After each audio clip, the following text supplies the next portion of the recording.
دائس پر موجود ادباء، شعراء، علماء اکرام، دانشور حضرات اور معزز سامعین،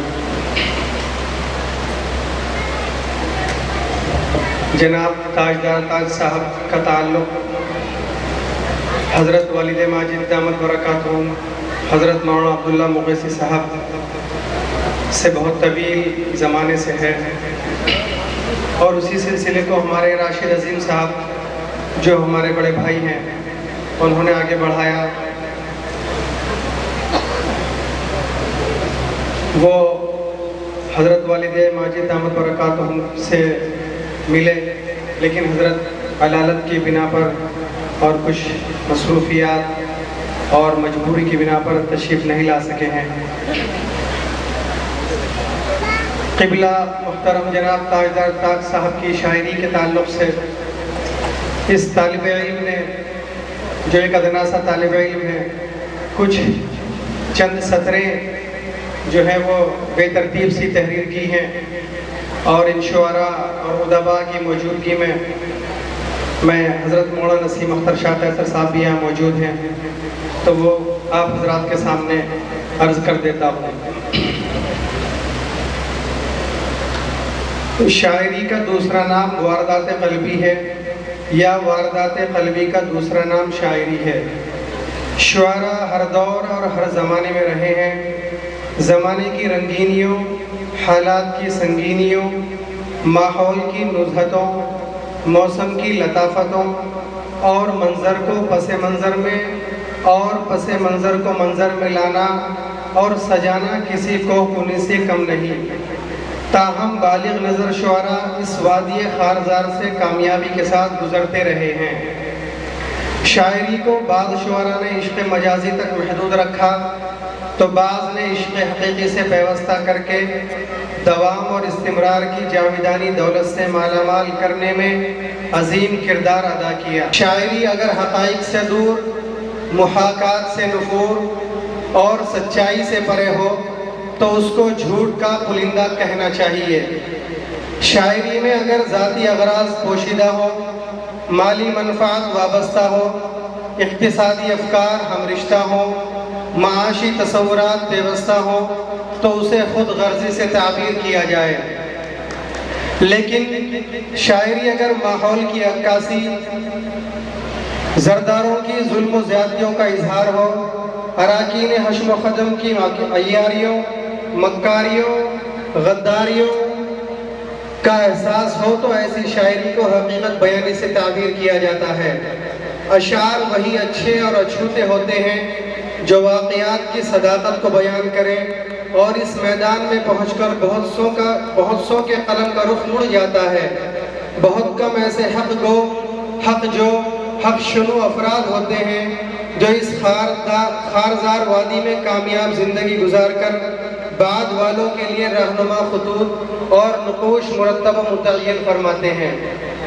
دیوبند کی سرزمین ویسے ہی زرخیز ہے۔ اس کی زرخیزی و شادابی اور علم و روحانیت کا باغ پن صاحبان بصر و بصیرت ہمیشہ محسوس کرتے رہے ہیں۔ چنانچہ حضرت سید احمد شہید رحمۃ اللہ علیہ جیسے حق کیش و حق کوش مرد مجاہد نے دیوبند سے گزرتے ہوئے علم کی خوشبو محسوس کر لی تھی۔ یہ بستی ہر میدان میں قابل رشک ہے۔ یہاں دین بھی ہے، دنیا بھی، حسن بھی ہے، حسین بھی، روح بھی ہے، روحانیت بھی، ادب بھی ہے، تہذیب بھی، فن بھی ہے، فنکار بھی۔ انہی فنکاروں میں ایک دمکتا چمکتا نام جناب تاجدار تاج کا بھی ہے، جو ادب کے افق پر تابندہ نام ہے اور وہ اسم بامسمہ ہے۔ ان کو اللہ تعالیٰ نے صاف ستھری گفتگو، لاجواب نتھری جستجو، حقائق کی کسوٹی پر کھری اور محاکات کی ترازو میں بھری ان کی شاعری ہر حساس طبیعت کو بار بار چونکنے پر مجبور کر دیتی ہے۔ چنانچہ ان کی نئی کتاب برفیلی زمین کا سورج کا ہر شعر بے مثال ہے۔ مثلا انہوں نے اپنے اس شعر میں خالص شریعت کو بیان کر دیا ہے۔ ہم ہیں مغرور اسی شیش محل پر جس میں ہم ہیں مغرور اسی شیش محل پر جس میں کوئی محراب نہ اب کوئی سطو باقی ہے۔ اگر غور کریں تو اس شعر میں کبر و غرور کی مذمت، عالیشان محل و محلات کا انجام سطوت و حکومت کا خاتمہ اور اخروی زندگی کی طرف لطیف پیرائے میں توجہ دلائی گئی ہے۔ تاجدار صاحب تاج کو ماؤں کے تقدس کا بخوبی علم ہے۔ وہ جانتے ہیں کہ جنت ماؤں کے قدموں میں ہوتی ہے۔ ماں کے اسی تقدس کو تقدیس کا جامہ پہنایا اور کہا، میری ماں کا مسلح مسند شاہی سے بڑھ کر ہے، میری ماں کا مسلح مسند شاہی سے بڑھ کر ہے، میرے مٹی کے گھر کو قصر سلطانی کہا جائے۔ یہی نہیں، تاج صاحب دور حاضر کی انسانی تناتنی، آپسی چپقلش، بھید بھاؤ، حسد و حفظ اور ایک دوسرے کو خوار کرنے کی فطرت سے بھی بخوبی واقف ہیں۔ دیکھیے کس قدر درد میں ڈوب کر چھالوں کو کانٹوں سے شناسا کرتے ہیں۔ چمن سب کا ہے، سب کی عزت افزائی ضروری ہے، چمن سب کا ہے، سب کی عزت افزائی ضروری ہے، میرے چھالوں سے کانٹوں کی شناسائی ضروری ہے۔ آج کل ریاکاری کا دور دورہ ہے، چاپلوسی کی حکمرانی اور تملق کی جہاں بانی ہے۔ دلوں میں پیار، محبت اور سچی دوستی ختم ہوئی، ان کی جگہ مفاد پرستی نے لے لی اور نوبت یہاں تک آن پہنچی۔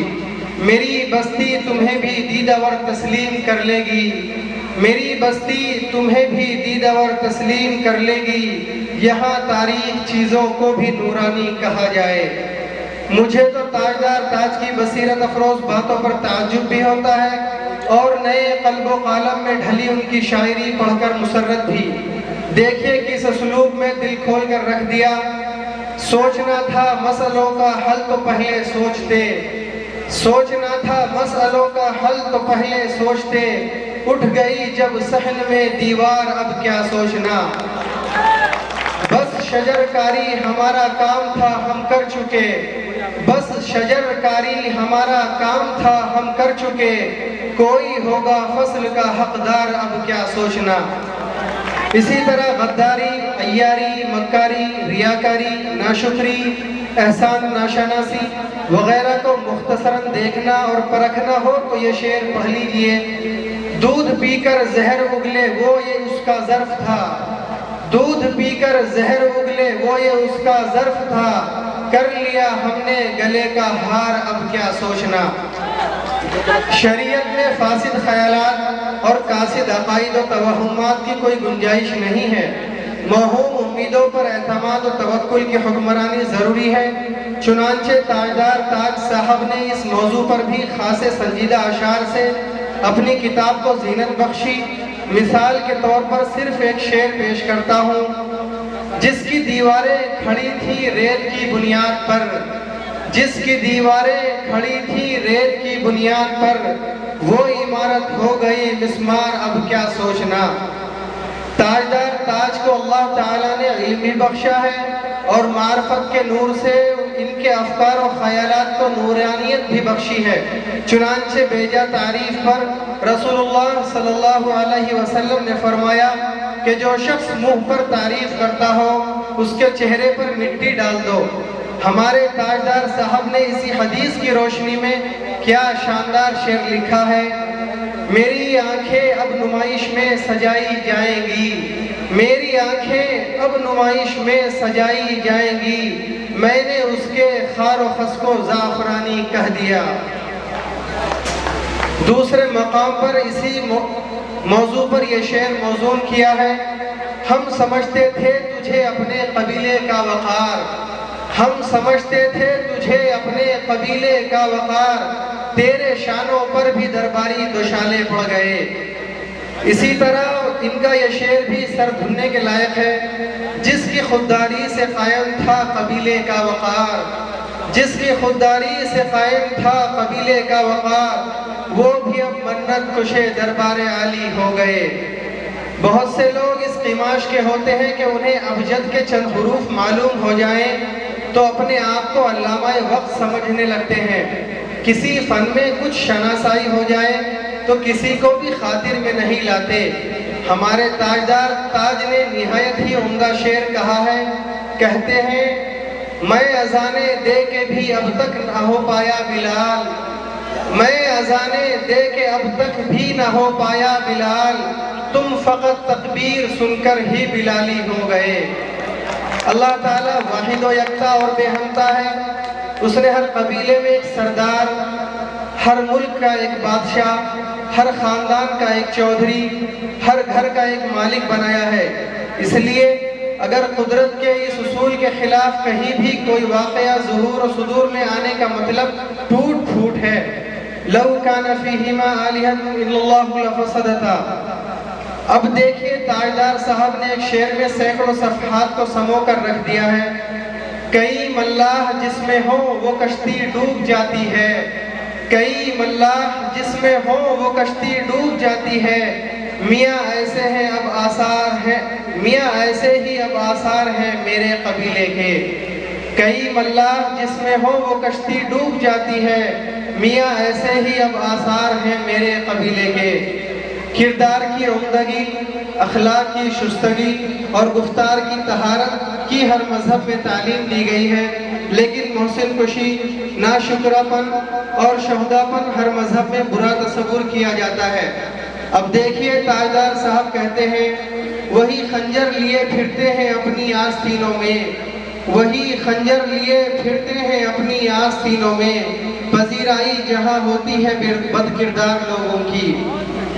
بہرحال مجھے امید ہے کہ تاجدار تاج کے نام میں جس طرح دو بار تاج کی موجودگی دیگر ناموں سے ممتاز کرتی ہے، ان کے مجموعہ کلام برفیلی زمین کا سورج اپنی تمازت سے برفیلی چٹانوں کو پگھلانے میں بہترین کردار ادا کرے گا۔